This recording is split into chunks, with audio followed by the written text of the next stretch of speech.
Is the iPhone 16 officially trash now that we are in 2026? With the iPhone 17 finally hitting the shelves, everyone is acting like last year's model belongs in a museum. But before you go throwing your old phone in the bin, we need to have a serious talk. Most people think they need the latest and greatest every single year. They see the new marketing fluff and feel like their current device is suddenly a slow, clunky brick. But that is exactly what Apple wants you to think. Today, we are stripping away the hype to see how the iPhone 16 has actually aged. We are looking at the real-world performance, the battery health, and those controversial AI features. Is this still a powerhouse worth your money, or is it truly ancient history? When you first pick up the iPhone 16 in 2026, the first thing you notice is how right the size feels. It sits in that perfect sweet spot where you can actually use it with one hand. You don't have to do finger gymnastics just to reach the top of the screen. Apple used slightly curvy corners on this model, and it makes a massive difference for daily comfort. If you use it without a case, it feels like a solid, cohesive slab of premium tech. It actually reminds me of a more expensive, grown-up version of the iPhone 5C. The aluminum rails meet the glass so cleanly that there is no creaking or flexing at all.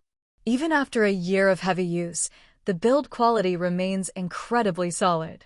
Visually, the iPhone 16 still holds its own because the new iPhone 17 looks almost identical. Apple moved to a vertical camera layout for this model, which really helped it stand out from the older iPhone 14 and 15. The matte glass back is another huge win because it hides fingerprints perfectly. While the iPhone 17 has some washed-out colors, the 16 came in bold shades like ultramarine and teal. These colors still feel fun and full of personality today. Then there is the action button. It replaced the old mute switch, and it is fully customizable. You can set it to do whatever fits your lifestyle. There is also the camera control feature for zooming and snapping photos. While it has a bit of a learning curve, it is a cool idea that shows Apple was trying to push the envelope. The cameras are where the iPhone 16 really stepped up. The ultra-wide lens finally got autofocus and macro support. This was a game changer because you can finally take high-quality close-up shots of tiny details.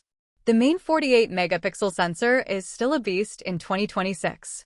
It captures excellent detail, and the colors look realistic thanks to smart HDR5. You don't even need a dedicated telephoto lens because the sensor allows for a high-quality 2x crop. If you like taking portraits, the phone automatically collects depth data so you can add that blurry background effect later.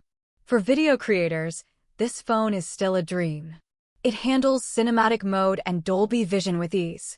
The audio mix feature is especially helpful when you are filming in noisy places. Now, let's address the elephant in the room, the 60Hz display. Yes, it is slower than the 120Hz screens on the Pro models or the new iPhone 17. If you are coming from a Pro phone, you will notice the difference. However, for the average person, this screen is still beautiful. It is incredibly bright and easy to read even in direct sunlight. The dynamic island has also become much more useful over the last year. It tracks your Uber rides, music, and navigation effortlessly. Battery life also remains a strong point.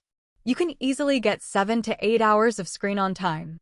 Even though charging is a bit slower than the newest models, it is still perfectly fine for a quick top-up during the day. Under the hood, the A18 chipset and 8 gigs of RAM are still rock solid. Apps open instantly and multitasking is smooth as silk.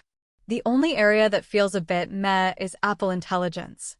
Some of the AI tools like object removal still feel a bit hit or miss compared to the competition.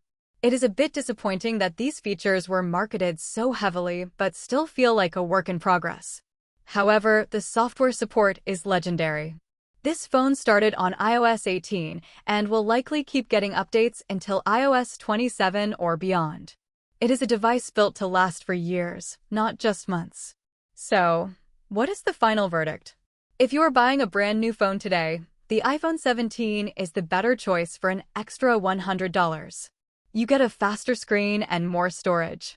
But if you are looking at the refurbished market, the EPO, any 16 is an absolute steal. You can find them for around $500 now, and at that price, the value is unbeatable.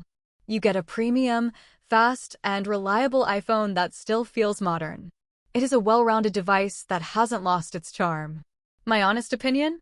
In a world of $1,000 plus smartphones, the iPhone 16 is the smart choice for anyone who values logic over marketing. It does 95% of what the iPhone 17 does for half the price. If you like the video, subscribe, share the video, and hit the bell icon so you don't miss our next deep dive into the tech that actually matters.